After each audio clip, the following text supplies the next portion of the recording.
everyone. I am Sydney. I am one of the co-founders of this 21-day experiment, and I'm here with Olivia, who is the founder, the originator of the idea. We are so excited to have her on. So give a hearts, likes if you are excited to see Olivia. So Olivia is going to start us off with an introduction of the experiment and also our stats for how fast we've grown. Yes, well, yes. So really quick, you've probably already heard, but we are just basically a group of crazy people who thought it might be kind of interesting to measure the effects of connecting with family consistently for 21 days. We've all kind of had experiences with it and know that it can really have powerful effects in our lives, and so we thought, hey, let's measure the psychological benefits of this by doing a survey, inviting a ton of people to come join, and then doing a survey at the end and measuring the differences.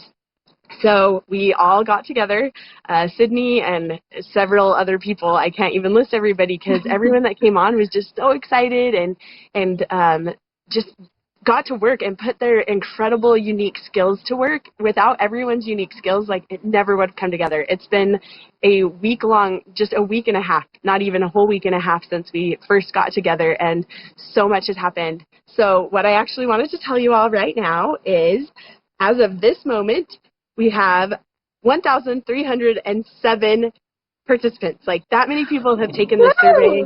I know, right?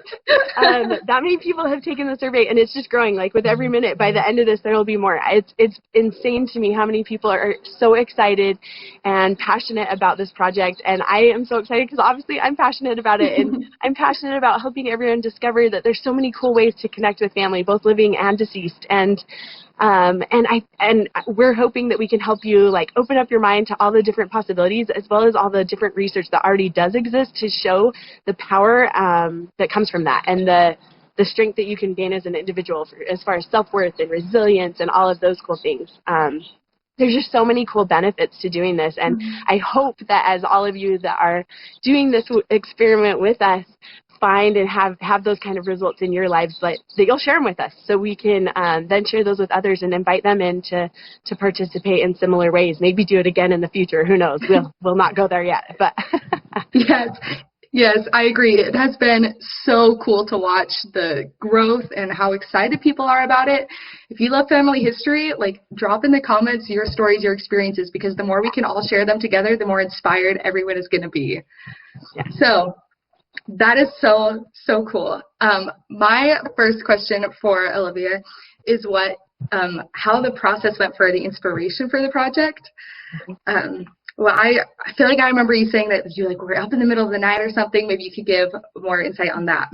Yeah. So my husband totally takes credit for the whole project. I'm sure everyone my founders and my team would love that. But he tells me every day that he totally gets credit for it because so COVID hit. I am a Roots Tech presenter, and life had been really crazy and busy and exciting, and Roots Tech's like a major high for everyone who goes. It's such a cool, the genealogy and family history community is just super tight-knit, and so you go to that, then COVID hits, like, right as soon as it was over, and all of a sudden we're all at home. I'm a mom of 4, I have to keep all my kids in, and I really seriously felt depression. Like, I wouldn't say it was like horrible depression, but I was like, every morning I was sleeping in longer and totally not getting motivated to do anything. Like, I'd get the kids' schoolwork done, and it was just like, life just didn't have, like, any purpose for me. Like, purpose is maybe a strong word, but you know what I mean, just motivation. So my husband was like, you need a break. Go over to your mom's house. This is a month into it, right? Go to your mom's house, and he sends me away. So the first morning I wake up without, like, the regular burdens of life, I had this, like, and it was like, you need to do the 21-day family history challenge, which is a challenge I had participated in with some friends several times because it had been so powerful for me. Every time it helped me kind of get things, my, like, priorities straight, and just helped me, like, refocus on what mattered to me. So when it came, it was like, but you should also do, like, an experiment and invite all your friends in, because I've got lots of friends in PTA and different avenues of life, not just family history. And it's like, invite them all in, because we were all struggling. Everyone I talked to was struggling. Like, I'm sure so many of you are, Sydney. I'm sure you can relate. Yes. And so when that happens, the thought was, measure the psychological benefits. And it was like, what? I'm not a scientist, but it was like, no, that's cool. Like, there's not a lot of research out there. And does it have to be a formal official survey? No, but it can be amazing and awesome, even if it's informal. And I thought, just if we get a handful of people to do it, we can measure that. Maybe a few more would make it better. But I never, ever, ever thought that we'd have over 1,000 people joining in and participating. And so I'm so excited. Like, I feel like the potential has just grown incredibly. And the one thing I definitely want to say is that every person, Sydney included, every person that I pitched the idea to, like, I was just feeling it out, went, yes, that's a great idea. Like, it's like it resonates with people. People get that the benefits are huge, and so they're so excited to share it. And so I think it's so incredible that everyone that's pulled together to make this happen is like literally just doing it because they have a passion for it. And I think that's powerful. It's so cool. I remember when you called me, I was out in my backyard doing homework and sunbathing, and I like sat up off my picnic blanket, and I was like, yes, this needs to happen. Oh, I love that story. I'm glad you just told me that. I didn't know that. Yeah. So why don't you share with us your first introduction to genealogy, family preservation? What got you interested in that idea? So that's actually like a totally hard question for me because I have a couple of different, I think I was maybe a little bit born with the bug. You know how there's some of us who just love photos from like day one, like photos are just important to us, and I'm definitely one of those. So I think I was born with that bug. And do you need me to go inside? Is that too loud? Or no, it sounds fine. Yeah. Okay. I have a neighbor blowing, but I thought it would be so nice to be outside today. I've been inside a lot. So anyway, So I've always had that love, but when I was a new mom, just trying to find little ways to make money, I had started a business. It was actually with Heritage Makers, but I had bought a scanner, and I'd go to people's houses and scan their photos. During that time, my sister had this great idea that we should make a life storybook of my grandma, and I was like, oh, that sounds like a lot of work, because it was like, but I started it, and it ended up being like the biggest labor of love. It turned my heart to my grandma and my grandpa in such a huge way. I already loved them. They both had been passed away, but it, like, I was just totally connected to them after that project. So that really turned me to like stories and gathering the memories of deceased family and just connecting with them in that way.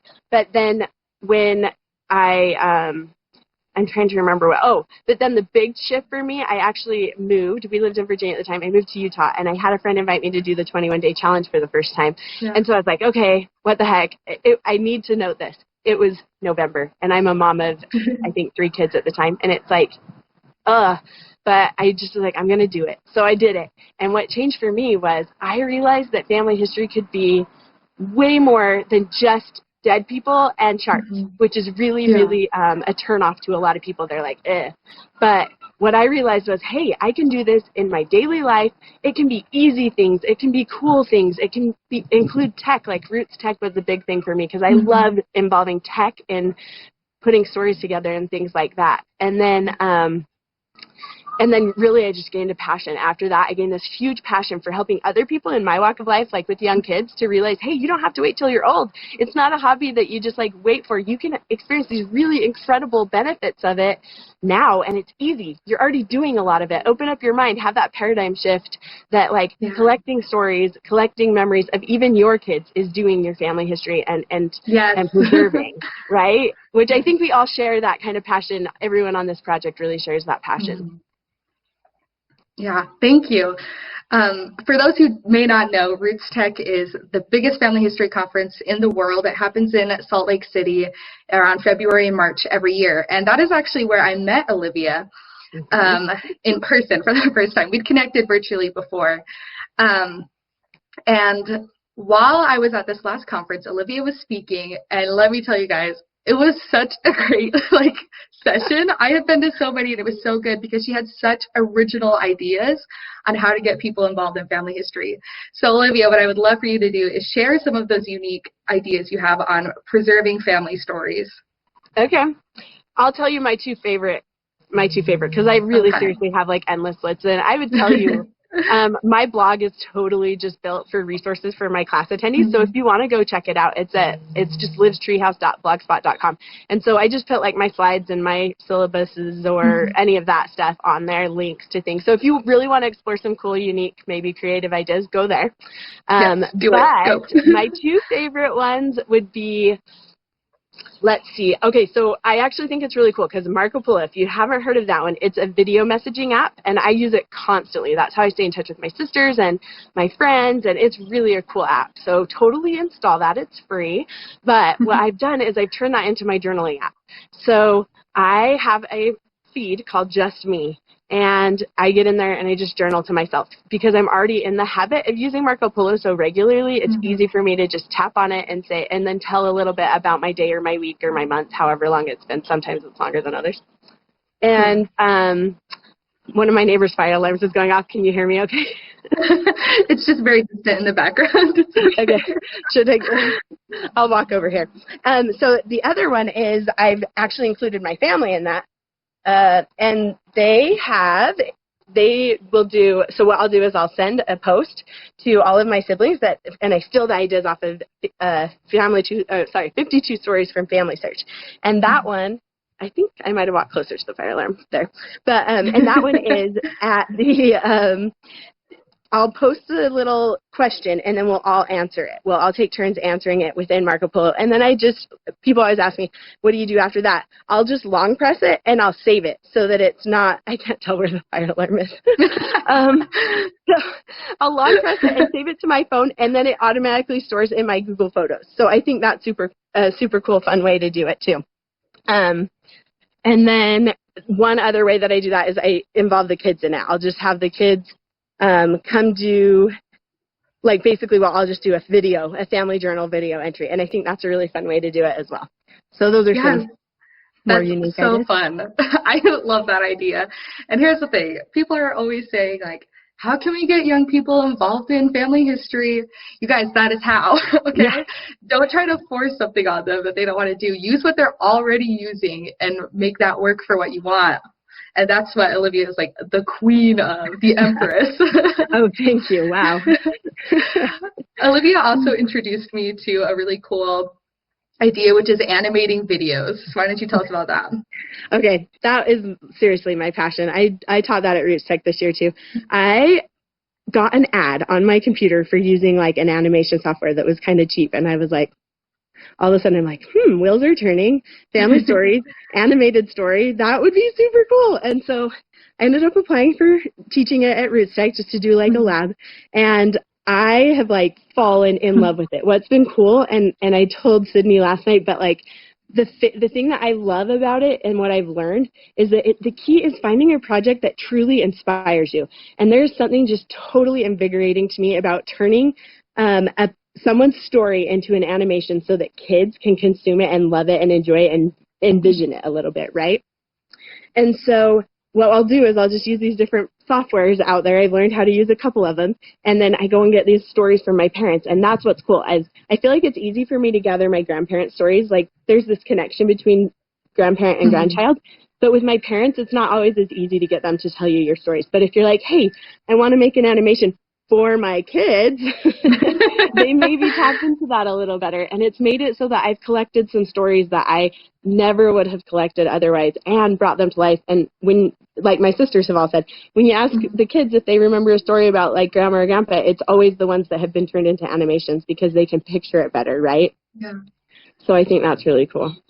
That is so fun. I actually, last year, I heard you talk about Doodly, and I downloaded it because of you, and it is on my laptop waiting for me to try it out, and I am so excited. You have re-inspired me.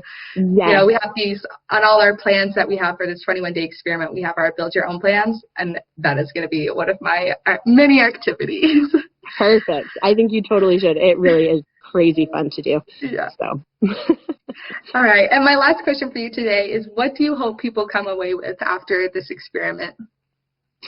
Honestly, I hope that they just discover the power of the connecting with both the living and the deceased and the present and the past. I prefer those words.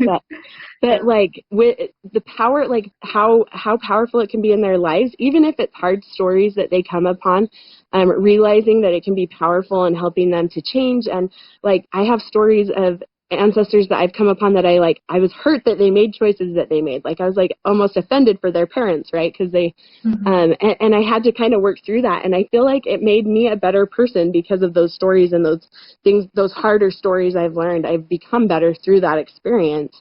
And so I hope that people won't shy away from discovering the realities, that they'll realize that they were real people and they struggled with all the same things that we struggle with, you know, and that they'll realize that like connecting and family history itself is absolutely about living people just as much and preserving what we are currently doing and saving that, which a lot of us are already doing. So just realizing that, tapping into it, maybe taking the extra step to make sure we're preserving those things, you know, making sure they're saved for the next generation. So I guess my answer is just having the power of that connection. And then hopefully it helps their mood. Yes. Yes. Thank you for all the points that you brought up today. They are so great. And thank you for being on the live. For all our viewers and our future viewers, we will be doing these live videos regularly on our Facebook and our Instagram pages. We have so many awesome, cool guests lined up, and I can't wait to announce who they will be with you. So we look forward to joining you on our next live video and on this 21-day experiment. It starts May 1st. That's tomorrow, you guys. Tomorrow. Yes, so tomorrow. And I have to tell you, we're up to 1330 now, so. Oh my gosh. See, the growth is so fast, even as we speak, it's growing. So go invite your friends. Yeah. This is us signing off. We'll see you later. Thanks for joining. Thanks.